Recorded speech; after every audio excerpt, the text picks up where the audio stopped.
A hand. A length of silk.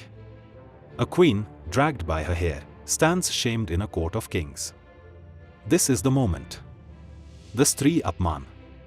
The insult to a woman so profound it broke an age. This is not a story of politics. This is how a single act of dishonor ignited the bloodiest war in human history. It began not with armies, but with sickness in the heart. The bitter rivalry between the noble 5 Pandavas and the 100 Kauravas, led by Duryodhana. A man consumed by pathological jealousy, a gnawing inferiority hidden beneath warriors' pride. He saw his cousins not as family, but as living reminders of his inadequacy. That envy curdled into venomous hatred at the Pandavas' palace, the Hall of Illusions. Duryodhana, baffled by the illusions, mistook a crystal floor for a pool. He fell into an actual one. From a balcony, he heard, or in his burning shame, needed to hear, a laugh. That sound became the obsessive focus of his rage. He fixed his humiliation onto her, Draupadi, the proud wife of his 5 cousins. He vowed to see her humiliated in a way that would dwarf his own. He couldn't win by the sword. His uncle Shakuni, master of deceit, offered a more potent weapon. A game of dice. The plan was to annihilate a man's dharma. The target was Yudhishthir, the eldest Pandav, known as King Dharma. Trapped by the Kshatriya code that forbids refusing a challenge. Trapped by darker fatalism, a prophecy he would be the instrument of his family's destruction. He played. Shakuni's enchanted dice rolled. Treasury lost. Kingdom lost. Armies lost. Shakuni goaded him. Yudhishthir staked his brothers. Lost. He staked himself. Lost. 5 husbands. Dozens of elders. Now property. A slave owns nothing. But Shakuni pointed out one last possession. Stake Draupadi, win it all back. The hall fell into deathly silence. Yudhishthir made the fatal move. The dice rolled. Shakuni rode. The game ended. A dharma began. Duryodhana commanded his brother Dushasana to fetch their new slave. Drag the Pandav's wife into the hall to sweep floors. He found her in monthly ritual seclusion, wearing only a single garment. He seized her by her unbound hair. He dragged the Empress of India through stone corridors, her cries echoing. He threw her to the ground before the very men sworn to protect her honor. She fell before Bhishma. Before Drona. Her 5 husbands stood trembling with rage they could not unleash. But Draupadi did not weep. She rose, a scholar of law. She posed a question that shattered the silence. By what dharma could a man who had lost himself, a slave, stake his wife? Was she one or unborn? Dharma collapsed. Her argument was unanswerable. The elders were paralyzed. They could not agree, for that would defy their king. They could not refute her logic. Bhishma, guardian of Kuru honor, abdicated. He looked away, mumbling that dharma was subtle. It was not subtlety. It was cowardice. 5 husbands. Dozens of elders. No one moved. Unable to defeat her with law, they resorted to force. Karna called her a prostitute for serving 5 husbands. Duryodhana ordered the final Stree Apman.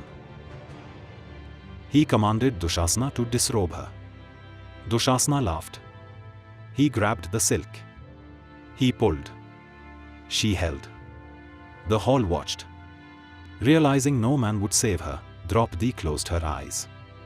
She let go of the fabric, let go of human strength. In desperate prayer, she surrendered her honor to the divine. She called to Krishna. A miracle occurred. Dushasana pulled, and fabric kept coming. Layer after layer, but she remained clothed. He pulled until a mountain of silk piled on the floor. He collapsed, bewildered, exhausted, defeated by infinite grace. The queen was saved. But the insult was complete. From divine silence, human fury was born. Bhima rode a blood oath. He swore he would rip open Dushasana's chest and drink his blood. He turned to Duryodhan, who had made a lewd gesture, inviting the queen to sit on his bared thigh. Bhima's second vow, he would shatter that thigh with his make. Then Draupadi. She weaponized her hair. Her vow, her hair would remain unbound until she could wash it in Dushasana's blood. This was not mortal grief. This was a goddess's promise that the Kuru dynasty would be annihilated. Terrified, the blind king Dhritarashtra granted boons that freed her husbands. But Duryodhan forced one final game. 13 years of exile. The dice rolled. Shakuni won. 13 years in exile. Not penance, forging. Draupadi's unbound hair, a daily reminder. She never let them forget. Her humiliation was fuel. Her hair was the banner. The insult echoed for 13 years. The Pandavas returned. They asked for their kingdom. Duryodhan refused. Krishna went as ambassador, asking only for 5 villages. Duryodhan's answer sealed fate. He would not give a single needle point of land. War was the only answer. Kurukshetra. 18 days of slaughter. A war so total it wiped out a generation. But this was never about land. This was cosmic justice. 13 years passed. Her hair still unbound. The vow still burning. 5 husbands. One purpose. The vows were fulfilled with terrifying precision. Sahadev slew Shakuni, architect of the game. Arjuna killed Karna, who called his wife a whore. Then Bhima. He found Dushasana. Smashed his chariot. Tore his chest open. In the war's most harrowing moment, he kept his promise. He washed Draupadi's hair in her tormentor's blood. The vow was complete. Finally, Duryodhan. In their last duel, Bhima shattered the very thigh Duryodhan had bared in arrogance. Every insult answered. Every debt paid in blood. The Pandavas won. They regained their kingdom. But they ruled over a land of widows, a civilization turned to ash, soaked in blood of sons, teachers, and kin. Draupadi's story is the dark beating heart of the war. Her unbound hair became the symbol of justice delayed but never denied. 18 million died because good men stayed silent. This is the price when honor is violated and dharma looks away. But Karna's story, the man who called her a whore, holds its own tragic truth.